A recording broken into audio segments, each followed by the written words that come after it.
অনেকের না বাড়ি থেকেও খুব প্রেশার থাকে যে সরকারি চাকরি পেতেই হবে, না পেলে চলবে না। এবং এখানে আমরা বহু ক্ষেত্রে এরকম দেখেছি যে বহু ছেলেমেয়ে সুইসাইড পর্যন্ত করেছে।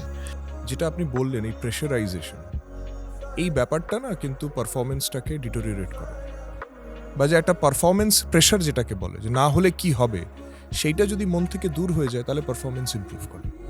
আমি কিন্তু যে কোনো গার্জেনকে একটাই কথা বলবো, যে স্টুডেন্টসদের, তাদের ছেলে মেয়েদের এনকারেজ করা দরকার, মোটিভেট করা দরকার, কিন্তু প্রেশারাইজ করা কখনোই উচিত নয়। যে হয়তো মার্কস এতটা পেতে হবে, এতটা না পেলে কি হচ্ছে, অমুকজন এত করছে, তুমি কেন করতে পারছো না।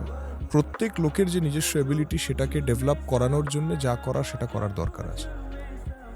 এটা ঠিকই যে একেবারে যদি কোনো রকমভাবে সবাইকে, স্টুডেন্টসদেরকে লাগাম ছাড়া করে দেওয়া, যা পারছো করো, তাহলে সে হয়তো ঠিকভাবে এগোতে পারবে না। কিন্তু অ্যাট দ্য সেম টাইম প্যারেন্টসদেরও বুঝতে হবে যে কখন প্রেশারটা ব্রেকিং পয়েন্টে চলে যাচ্ছে, কখন আপনাদের বলাটা একটা লেভেল ক্রস করে যাচ্ছে। অনেক সময় খুব ছোটোখাটো কথা হতে পারে, স্টুডেন্টরা হয়তো গায়ে নিয়ে নেয়।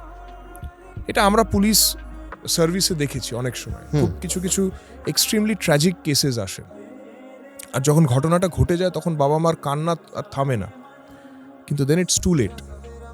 সেই জন্য একটু সেটা বুঝে শুনেই করা দরকার।